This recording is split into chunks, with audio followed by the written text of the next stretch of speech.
एक छोटे से गांव में रामपुर में शारदा नाम की एक महिला रहती थी। शारदा एक मेहनती और हार्ड वर्किंग महिला थी जो अपने परिवार का भरण पोषण करने के लिए कड़ी मेहनत करती थी। उसका पति मोहन एक शराबी था जो अक्सर शारदा के साथ दुर्व्यवहार करता था और घर की कमाई को शराब में उड़ा देता था। शारदा हमेशा अपने बच्चों सोनू और मोनी के बारे में सोचती थी और उनके भविष्य के लिए चिंतित रहती थी। एक दिन मोहन ने शारदा को घर से निकाल दिया, यह कहते हुए कि वह अब उसका बोझ नहीं उठाना चाहता। शारदा बेघर हो गई अपने बच्चों के साथ और उसे यह नहीं पता था कि अब वह क्या करेगी। उसने गांव में इधर उधर भटकना शुरू कर दिया, मदद के लिए किसी को पुकारती रही, लेकिन कोई भी उसकी मदद करने के लिए तैयार नहीं था।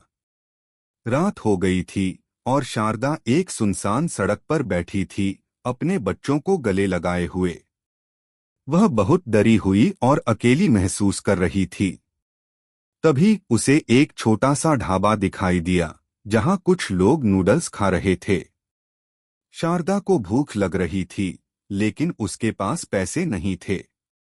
वह ढाबे के मालिक के पास गई और उससे मदद मांगी।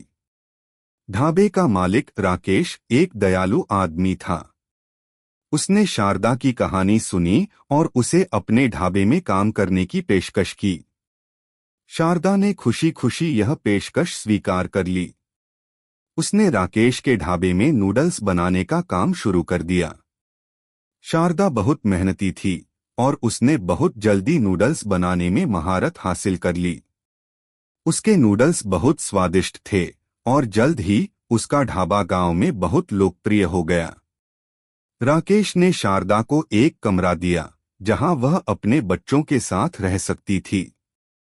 शारदा ने अपने बच्चों को स्कूल भेजना शुरू कर दिया और वे खुशी खुशी रहने लगे।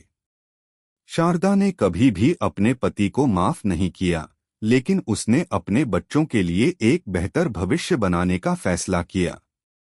समय बीतता गया और शारदा का ढाबा और भी लोकप्रिय होता गया।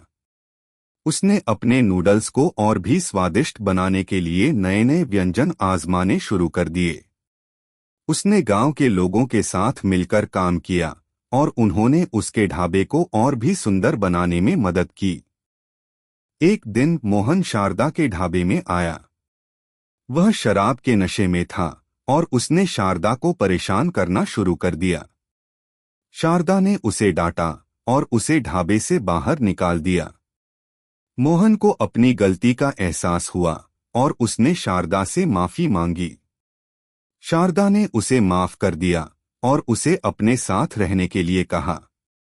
शारदा और मोहन ने फिर से एक साथ रहना शुरू कर दिया।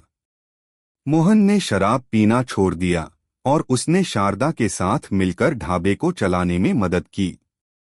वे दोनों अब खुश थे और उन्होंने अपने बच्चों के साथ एक सुखी जीवन जिया। शारदा की कहानी एक प्रेरणादायक कहानी है। यह हमें सिखाती है कि हमें कभी भी हार नहीं माननी चाहिए।